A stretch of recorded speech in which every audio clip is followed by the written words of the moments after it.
اعوذ باللہ من الشیطان الرجیم بسم اللہ الرحمن الرحیم۔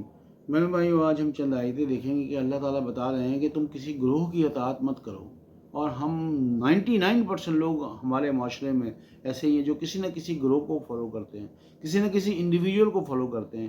کوئی بہت کم ایسے بندے ملیں گے جو کہیں گے ہم کسی انڈیویجول کو فالو نہیں کرتے، ہم اللہ کی کتاب کو فالو کرتے ہیں۔ آئیے دیکھیے اللہ تعالیٰ اس سلسلے میں کیا کہہ رہے ہیں، اور اللہ کہہ رہے ہیں کہ اگر تم اہل دنیا کی اکثریت کا کہا مانو گے تو تمہیں اللہ کے راستے سے دور کر دیں گے۔ اب ظاہر سی بات ہے، اگر میں نے کوئی چیز پہننا ہے تو میں اکثریت کا کہا نہیں مانوں گا نا۔ یہ اللہ اپنے دین کے بارے میں بتا رہے ہیں۔ آئیے دیکھیے اس سلسلے میں چند آیتیں ہم دیکھتے ہیں۔ سورہ آل عمران 3 نمبر سورہ، اس کی 100 نمبر آیت میں اللہ کہتے ہیں، ایمان والوں کو ایڈریس کر رہے ہیں، یا ایھا الذین آمنوا ان تطیعوا فریقا من الذین اوتوا الکتاب یردوکم بعد ایمانکم کافرین۔ اے لوگو جو ایمان لائے ہو، اگر تم ان میں سے جنہیں کتاب دی گئی ہے، اللہ تعالیٰ ہمیں ایڈریس کر رہے ہیں کہ ہم لوگوں کو کتاب دی گئی ہے نا، اے لوگوں جو ایمان لائے ہو، اگر ان میں سے جنہیں کتاب دی گئی ہے کسی گروہ کی اطاعت کرو گے، کسی گروہ کی اطاعت کرو گے تو وہ تمہارے ایمان لانے کے بعد انکار کی طرف لوٹا دیں گے۔ کیونکہ لوگ پھر ایسی باتیں کرتے ہیں جس کی کوئی دلیل نازل نہیں ہوئی۔ اللہ کہہ رہے ہیں یہ حرام ہے، کوئی ایسی بات کر دے نا جس کے لیے کوئی دلیل نازل نہیں ہوئی، وہ حرام ہے۔ تو اللہ کہہ رہے ہیں کہ تمہیں وہ ایمان کے بعد کفر کی طرف لوٹا دیں گے۔ آئیے اسی سے ریلیٹڈ نیکسٹ آیت ہم دیکھتے ہیں، سورہ انعام کی 114 نمبر آیت۔ اکثر لوگ کہتے ہیں نا کہ قرآن صرف علماؤں کے سمجھ میں آتا ہے، عام آدمی نہیں سمجھ سکتا، جبکہ اللہ سورہ قمر میں 4 دفعہ ریپیٹ کر رہے ہیں، 17، 22، 32، 40۔ وَلَقَدْ يَسَّرْنَا الْقُرْآنَ لِلذِّكْرِ فَهَلْ مِن مُدَّكِّرٍ۔ اور ہم نے قرآن کو سمجھنے کے لیے اتنا آسان کیا، کوئی ہے کہ سمجھے؟ پھر بھی لوگ کہتے ہیں قرآن نہیں سمجھ سکتے جب تک 8 علوم پہلے نہیں سیکھو گے۔ تو اس کا جواب اللہ تعالیٰ سورہ انعام کی 114 نمبر آیت میں دے رہے ہیں، افغیر اللہ ابتغی حکما وہو الذی انزل علیکم الکتاب مفصلا۔ کیا میں غیر اللہ کو ثالث بناؤں، حالانکہ وہ اللہ جس نے تم سب پر مفصل کتاب نازل کی۔ اس سے بڑھ کے کیا بات ہوگی؟ لوگ کہتے ہیں اس میں یہ نہیں ہے، اس میں وہ نہیں ہے، اس میں نماز کا طریقہ نہیں ہے۔ اور بھائی ہمیں نظر نہیں آ رہا ہے نا، ہاؤ کین وی سے کہ جی نہیں ہے اس کے اندر؟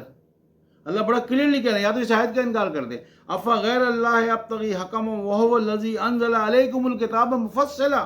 کیا میں غیر اللہ کو ثالث بناؤں، حالانکہ وہ اللہ جس نے تم سب پر مفصل کتاب نازل کی۔ والذین آتیناہم الکتاب، اور جن کو ہم نے کتاب عطا کیا ہے، یعلمون انہ منزل من ربک بالحق فلا تکونن من الممترین۔ اور جنہیں کتاب عطا کی گئی ہے وہ خوب جانتے ہیں کہ یہ تیرے رب کی طرف سے حق کے ساتھ نازل کی گئی ہے، بس شک کرنے والوں میں سے مت ہو جانا۔ ہم تو ساری زندگی اسی شک میں ہیں کہ اس کی یہ تفصیل نہیں ہے، اس کی وہ تفصیل نہیں ہے۔ اگلی آیت میں اللہ کہتے ہیں، وَتَمَّتْ کَلِمَتُ رَبِّكَ صِدْقًا وَعَدْلًا لَا مُبَدِّلَ لِکَلِمَاتِهِ وَهُوَ السَّمِيعُ الْعَلِيمُ۔ اور تیرے رب کے کلمات انصاف اور سچائی کے ساتھ پورے ہوئے، اس کی کلمات کو کوئی تبدیل نہیں کر سکتا، اور وہ سننے اور جاننے والا ہے۔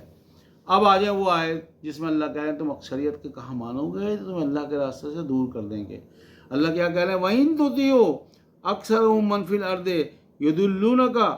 يُضِلُّوكَ عَن سَبِيلِ اللَّهِ۔ اور اگر تو اہل دنیا کی اکثریت کا کہا مانے گا تو جو اللہ کے راستے سے گمراہ کر دیں گے، یضلو گمراہ کر دیں گے، ان یتبعون الا الظن، وہ تو صرف ظن و گمان کی پیروی کرتے ہیں کہ جی فلانے نے کہہ دیا تو ایسا ہوگا، ان ہوا الا یخرصون، وہ تو صرف ظن و گمان کی پیروی کرتے ہیں اور وہ تو صرف بیکار کی باتیں کرتے ہیں۔ اگلی آیت میں اللہ کہتے ہیں، ان ربک هو اعلم من یضل عن سبیلہ وهو اعلم بالمہتدین۔ تحقیق تیرا رب خوب جانتا ہے کون اس کے راستے سے گمراہ ہوا، اور وہ ہدایت پانے والوں کو بھی خوب جانتا ہے۔ تو بہنوں بھائیو، اللہ ہمیں توفیق دے کہ ہم کسی گروہ، کسی انڈیویجول کی اطاعت نہ کریں، ہم اللہ کی اطاعت کریں تھرو دی بک آف اللہ۔ ربنا تقبل منا انک انت السمیع العلیم وتب علینا انک انت التواب الرحیم وما علینا الا البلاغ المبین۔